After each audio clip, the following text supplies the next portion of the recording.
Hollywood is in a horrible, horrible place. Sequel after remake after prequel. There is a severe lack of original stories being told in the cinemas at the moment, and it leaves us in a dire place. But there is a group of people fighting back, fighting against the corporate execs that rule Hollywood and create purely for profit. A little group of 20-year-olds, their words, not mine, who dropped out of college to pursue their dreams of filmmaking. They're on a mission to take their self-taught talents from your TikTok feed to the big screen. But they don't want to join the Hollywood system. No, they want to tear it down and rebuild it with creators at the very heart. In this video, we'll dive into exactly why the film industry is so broken. We'll interview the CEO of these cinematic vigilantes taking on the Hollywood machine, and then we'll discuss if this business model will actually work. I'm Jordan Schwarzenberger. Welcome to Think Like a Creator. Hollywood has a sequel problem. No new IP really is breaking through these days. And why? Well, because the studios don't want to take any real gambles and they need big scale in order to drive the big profits that their shareholders require. And that means that the whole economics of the film industry right now at the top end is strained. And it means they become increasingly risk averse and they're only really taking big bets on big IP. Problem is, it's running out. There isn't as much IP as you think out there. And actually, the big shows and the big films have already had their reruns, their sequels, their prequels, to the point now where it's not really working anymore. And it's becoming increasingly difficult for them to take the bets that they know are going to win. So what do they do next? Take, for example, the Joker sequel. That lost $144 million at the box office. Or the Indiana Jones sequel that made $384 million in the box office, but was still a failure. It needed to make, wait for it, $600 million to break even, and $800 million to be considered a success. Those are numbers from the old world. They're numbers from a decade ago, and they just simply don't stack up today in a world where consumers have infinite choice of what they watch and when they watch it. So the cinema, which once was a centerpiece of your entertainment decision making, is now one of a list of maybe 20 things. And that's a very different picture and very different set of numbers that come out as a result. And imagine it does turn a profit. Well, that goes back to the execs in the studio, and it doesn't necessarily go back to the director or the creators of the film, who often retain very little ownership. But there's someone on a mission to change exactly that.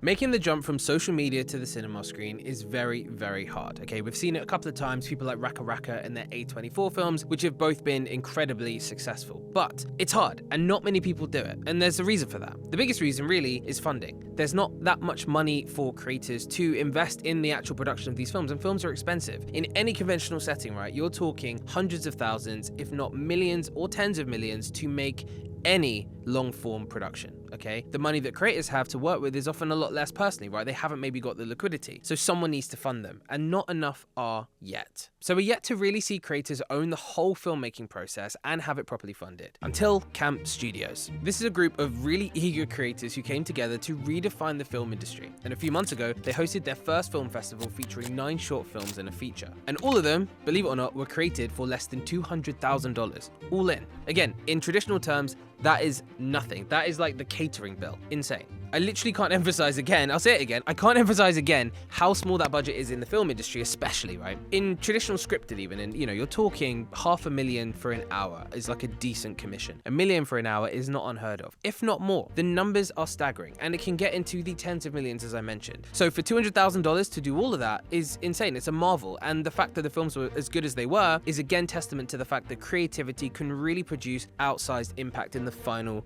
product, and creators are the best at doing this. But I'm not going to be the one to tell their story. Instead, I managed to get an interview with their CEO, Max Reisinger, whilst they take their feature film on a tour around the country in an RV. I caught them in this RV, so bear with the shaky footage, going through San Francisco. Let's get into it. How are you, my friend? How's things? Good. Things are well. We are on the road with the whole team in San Francisco right now, so if it's loud, that's because we're in the field. Yeah, love it. Love it. And where are you going? So we're going to this venue called the Palace of Fine Arts in San Francisco. It can hold almost 1,000 people, and so our premiere is in a few hours. So we're headed to go check the movie to make sure it plays. Amazing. I mean, look, it's great timing to talk about this, obviously. But can you just tell me through very briefly, like how you got to being in the bus right now? Like, what is because obviously what you're doing in terms of rollouts, in terms of the your economic model, everything's so unique. And we spoke maybe few months ago, and I was just blown away by like how you guys are approaching it. Can you just give, for people who don't know, a little bit about a little bit of context as to what you're up to effectively? Yeah. So TLDR, the story is my background's on YouTube. I started making films on the platform. That's how I met my co-founders and best friends, literally Chris and Simon, who were in the RV with me. And we were trying to figure out like how do you make movies on YouTube and how do you make that like a path. We started Creator Camp as a place for artists to come together on the internet. You know, there's VidCon, there's VidSummit, but there's nothing for people wanting to make movies. And we were like, let's just start hosting events, bringing together who we thought were like just the most talented people on the internet, folks like Gox, Natalie Lynn. And about a year ago, we were like, okay, these people like are capable of really making incredible work. Like, what if we gave them the resources and tools to like actually make movies themselves? And so we launched something called Camp Studios, which is our like creator film studio. And we funded the first 10 projects. And one of those being Two Sleepy People, the movie that we're on tour right now. Yeah, totally. I mean, can you tell me a bit more about the specific release? Obviously, this is like a massive moment for you guys. Tell me a bit more about the film, the process, the concept, and also the model around how you're activating it and getting it out there. Yeah, so this is a film made in 100 days for $100,000. So even like the production side is like still very unheard of from film world perspective. But yeah, really the goal is like for us to go theatrical with it. And so we're starting with a 4-city premiere. We just had a sold out screening in Seattle. Now we're here in like SF right now. We're going to LA tomorrow and then New York in like a week or so. And then we'll be kicking off like a nationwide and then hopefully global release into theaters. We made this like map online, which was basically like a globe. And we're like, submit a pin anywhere in the world. And like, if it gets 50 pins dropped, like we'll try to get it to a theater near you. And so the goal is to, get it into hundreds of theaters around the US and then also internationally. Amazing. And how many people worked on it as a crew?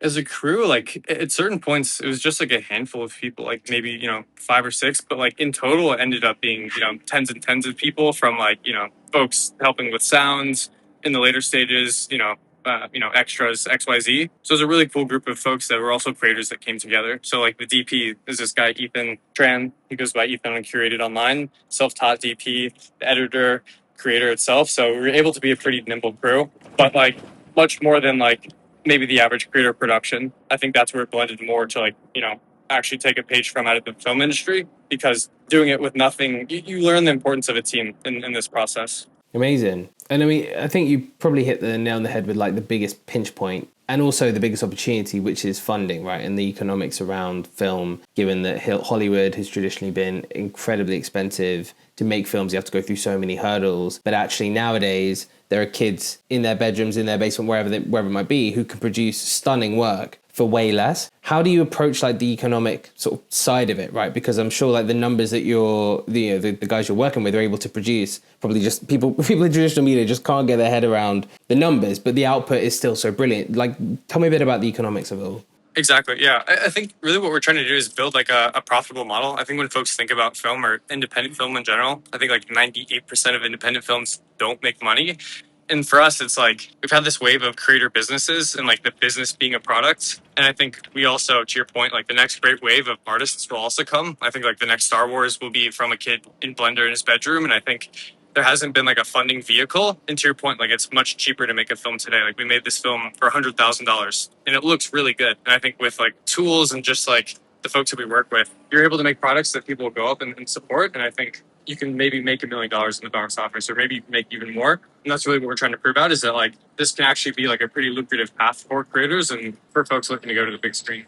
Yeah, and again, you say like 100,000 for a feature film, right? Like in Hollywood world, I mean, even I was at a meeting with a bunch of big sort of TV and film execs in the UK the other week. I speak a lot of their away days and so on, and board meetings and stuff. And they're talking half a million to $1 million for an hour, right? For a TV show, like in scripted terms, $1 million an hour is not even that obscene, right? Like $500,000 for an hour is not crazy. And you're talking feature films for $100,000, so the equivalent to maybe, I don't know, £70,000. Like it would just, they cannot compute how you can make something so good. How can, these new creatives, how can they make stuff that still looks and sort of has the same impact? How can they make it for so much less? Yeah. I think honestly, like even the $100,000 is like out of necessity, not because we were like, hey, this is the amount. It's like, this is all we have. And I think that's like the DNA of being a creator. And like, really this next like movement of folks is like, I started as a kid in my bedroom with a camera trying to tell stories. And I think so many folks growing up today, like start with like nothing from like a resources standpoint. And they learn to tell like, I think you've seen with the Sidemen, like old creators coming up, like you're able to make stuff that's really engaging for less. And I think something Baron, the director of this film, talks about is like for something to be great, like a great movie, has to be good and entertaining. Sometimes movies are like just entertaining, but they're not good. Sometimes they're good and they look beautiful, but they're not entertaining. And I think creators are really good at making things that are entertaining. And I think now like the good is catching up just with tools and like just being really creative and scrappy. And I think that like DNA is like the differentiator, just like not having anything. Yeah, and I guess when you've grown up in a world of YouTube and you know you're judged by algorithms and that is basically your barrier to being able to reach audience and that requires skill to entertain because all algorithms effectively want content that's good. You're kind of, I guess, engineered for the audience from day one. Do you find that the process even of making films, obviously with YouTube, everything works back from title, packaging, thumbnail, etc., and then into the concept and then into retention beats and all of that. Is it the same in sort of a feature film process as well, like working back from how will the audience respond to the hook and the packaging, how do we frame, like is it the same sort of YouTube mindset to filmmaking? I think it's probably more of a mix. Like I think, you know, with YouTube a lot of it you can sort of like over optimize to like the nth degree and you're thinking about every little second. And I think then you're almost optimizing for attention versus emotion. And I think with films and like when you take the power of theatrical, like you don't have to worry about someone clicking off. Like they're in a seat. They paid $20 to sit there. It was intentional. And I think because of that, you have a different relationship to the audience and it allows you to take more risks with the work. And you can hold on a longer pause that adds suspense where if in a YouTube video, you're like, oh shoot, will someone click off? I should maybe edit that out. And I think that does change the work. And in some ways maybe makes it better or more impactful. And I think that's what we found with this film is like, you can take more risks even in the beginning of the film because half the audience isn't going to walk out of the theater in the first 5 minutes if it's not interesting. I think that's the cool part about windowing it, you know, in an actual theater versus just on YouTube is you have a bit more freedom to take risks. Totally, because I guess the intentionality is way higher, right? Than obviously when you're in your bedroom watching something and your computer, you can just flick off at any time. And I think, it's something I think for our generation that's missing a lot of the time, right? We're in control of everything. We have total power, and actually the lack of attention, also the lack of patience with things, where actually something might be amazing, but we're just so brutal in terms of when we click off and go on to something next. And actually, a cinema is amazing because you're fixed on that moment, and you're not, as you say, it would have to be pretty bad for you to walk out like after the first 30 seconds like you would on a YouTube video. So talk to me a bit more about I'm really interested in like the economics. Obviously, I love what you said as well around you're making an economic model that actually works for content today. Like ultimately the era perhaps of overspending with a world of fragmented distribution where people are way more discerning around how they spend and what they spend on, etc. There's just so many options. Actually, the big swings don't really work in the same way, and actually you need to find models that work. You talk to me, if I'm a director, let's say, and I want to come to you guys and have a film commissioned effectively because you are a studio, what does it look like? Like what's the the kind of the splits, the kind of economic model? What am I looking at? What's my prospect in terms of future earnings? Like do you have any like anything you can give me on that type of thing? Just kind of paint the picture for me as an aspiring filmmaker coming to you guys. %. I'm going under a tunnel, so you might not be able to hear me. Good. Let's give it a go. We'll give it a go. So usually what Hollywood does is it's like very rare for a creator to even get, or like the director to actually get a cut of the film itself. Like I remember with Sinners, it got like crazy headlines because he got a percentage after 20 years, the director. And so for us, we're like, because, attention is shifting, the creator economy is shifting, I think ownership is a lot more important. And like, folks are able to now bring an audience. And I think that's like allows the model and the business model to be different where you can actually give someone ownership because it's not like, hey, we're putting, $500 million into this film. It needs to do well. It's a much larger pie there, which I think creates a model where like, it's more like a big company versus a startup. I think that's the exciting bit is like with the startup, you give people equity from day one. And I think that model gives everyone upside. And that just doesn't really exist in Hollywood. And so for the first film with Baron, he has a 40% cut of the movie, which is like, by Hollywood standards, like unheard of. But, he's bringing an audience to the table, which is incredibly valuable for us. And we want it to be a win-win scenario where he also can like maybe choose this even over a brand deal because if it, performs really well, like this is a whole new path for him. And we want him to like have that success. Yeah, I love it. And I guess the point on ownership is very much in the creator DNA, right? It's something which I think more and more people are aware of. And there's no more sort of us and them, like people are partners, and that partnership is now, I think in our world, way more based on risk and how much people are putting up, but also like us going at it together. And also, to your point, creators now and the directors you're working with, they're not just the sort of invisible talent. And back in the, in sort of traditional Hollywood, you would have maybe some celebrities who'd be a pull in the cinema, but ultimately now you have social as distribution, and that is like an added level of media value, and so the trade-off is very different. It's almost like with Sidemen and with Inside, similar sort of thing with Netflix, where not only are they getting the exec producers, they're getting the creatives, they're getting the sort of editors and the team, but they're also getting the marketing and the promotion and all of that done in-house, and the media value is all baked in. So it's a very different relationship, because actually the creators, like Baron in this case, he's everything as well, right? He's not just the director in a traditional sense. You would just be the director, and you wouldn't even maybe have any ability to amplify. So the studio would have to do the marketing and everything else. And to your point now, it's a very different relationship. I'm going to leave you guys to it, because you'll probably get very car sick talking to me for too long. But how, talk me through the van. Like, obviously this is a great, like, what's this first time you booked a tour bus in your life? Yeah, this is the first time we bought one. So we went on Facebook Marketplace. We were it's been an adventure. It smells a little, funky in here. But we're like, it started to be fun, to like go all the way down the West Coast in an RV. It feels very like classic American. I hope you guys are filming this. I hope you guys are filming the back. Great. Brother. Infinite cameras. Honestly, we just thought it'd be fun, like to be able to go on tour together with the movie, to do it with your friends, and to go on the road. We just thought it'd be a fun adventure, and so far we haven't broken down, so it's been a good ride. Yeah, and I love it. And final question for you. I mean, where do you see this space in a few years' time? Like, if you could fast forward 5 years, where do you think you guys will be? Where do you think the state of Hollywood or filmmaking as a business will be? And how do you see your role in that potentially? Yeah, I think, you might touch on like the TV industry before, and I think YouTube sort of fragmented that, where now there's like a million channels, and like so many more people now can create something, by themselves, and we have all these different niches, which I think is really awesome. I think the same thing will happen for the film space, where it's not just like one movie every year. I think there could be hundreds of movies playing in theaters all around the world, and I think if we could either help distribute all that or help fund a lot of that content, I think we'll just be seeing a lot more content, whether it's movies, shows, new types of content that we don't even know exists in theaters. And I think that's what's most exciting for us, is like fans and communities coming together to watch stuff. Yeah, love it. Well, look, I will leave you there. I hope you're not going to throw up, because I would be throwing up right now if I was in the car going through San Francisco, of all places. Like, the hills are not easy. But look, thank you so much, obviously, for jumping on. And yeah, I obviously wish you guys all the best, cheering you on from the side. Thank you for your time, my friend. Awesome. Yeah, and hope it all goes amazingly well. Thank you so much, Jordan. Appreciate the time. Thanks, guys. See you there, guys. Everyone in the van. Bye. Have a good one. Bye. Take care. Bye.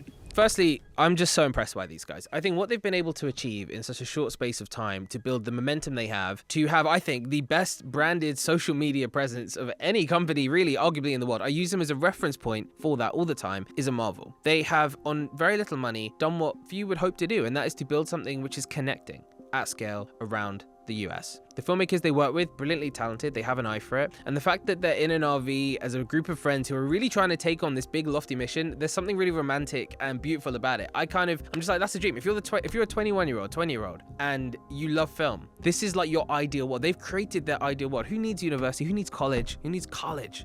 You don't need that. You need an RV and your mates going around the country showcasing your first feature film that you've commissioned. I think it's great. And what I loved about it actually was the way that they're so astute on the economics and on the business model side of things, right? They've worked out a way to fundraise at decent levels, not insane. They've kept it cheap. I mean, he said the $100,000 was just because that was all they had to work with, and the filmmakers are able to make something brilliant off the back of it. But then they have a 60-40 split, which again, in Hollywood terms, he's right, is obscene. Now look, the reason why it's obscene in Hollywood is because films that cost tens of millions need to recoup. There's no option of that, right? And so, yes, as he mentioned with Ryan Coogler in Sinners, the fact that he had some back end of that was a massive win for him and is very rare in the industry, but that's because it was a different model. Typically, you're not going to get that much as a director. You're just going to get well paid, arguably, if it does well. But in this model, 60-40, great split. And I really like the fact that they are all about this notion of empowering others and becoming really a funding platform. In my mind, I look at them as effectively a new form of VC. They are investing in filmmakers, they are giving them budget to make their own shows and their own films, and then they are collecting back end and they're supporting them as they go on their journey. And effectively, they're kind of a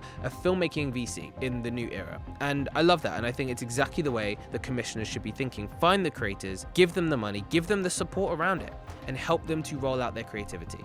But the big question is this, and this is a big question they're going to have to reconcile. Will they get bums on seats? Will it work? I think it remains to be seen a little bit, whether or not the impact of a creator's audience is enough to really get people to show. Now look, they're proving it already in many cities, so I think, already they're off to a great start. They've been selling out numerous venues. But where does this really scale? What I will say though is, maybe I'm looking at it in the wrong way. Maybe the film industry's sort of obsession with scale is the problem. Maybe the fact that everyone's so focused on tens of millions, hundreds of millions of profit, maybe that's the issue. Because what he was talking about is really smart, I think. Forget that. Let's go on a model that actually works. Maybe you can make $1 million. Maybe you can make 2 million, 3 million, and maybe your film costs 100K. Okay, well, for a creator on a lifestyle level, on a personal level, that's a lot of money. That's a great return. It might not make, the next Warner Brothers, but does it need to? And I think that's the key. And then, okay, cool. If you can build confidence in the model and you can show that this can, in a decent way, produce good profit over time, well, maybe then you scale up. You get, bigger and better actors and talent into the films, because that's obviously a big draw. Maybe you have bigger marketing campaigns. Maybe you have, better writers and script writers to support these creators and their visions. And then actually you're not banking on the creators audience. That can maybe only get you so far. You're then up to another level of scale, but with all the learnings of gunning it on a shoestring budget. So maybe that's the future of this. And I think I really like that point, that it's about creating a model that's really sustainable and that actually works for the world today and for the creators that are driving this stuff. It's not trying to be the next Indiana Jones. It's not trying to make something that is mainstream, because again, we know in a post-monoculture era, does that even matter anymore? Arguably not. I think their ambition is brilliant. I think they are very talented. No doubt in my mind that they'll win and they'll go on to do incredible things. And I can't wait. Hopefully, as he said, right, 50 people, if they put in a request for the film, they're going to try go to wherever they are in the world. Hopefully they get to London. I'll put my request in. Thank you, Max, again for coming on. I think it's great, and I think it shows exactly what Hollywood should be scared of. Kids coming up and doing it their way with great creativity, their own money, and their own ambition. And I think there's no limit to where that'll go. And look, they're not the only people who are championing this creator-first approach. If you want to learn exactly how to master marketing and social-first brand building in this era, then check out my interview with Grace Andrews, the former marketing and brand director for Diary of a CEO.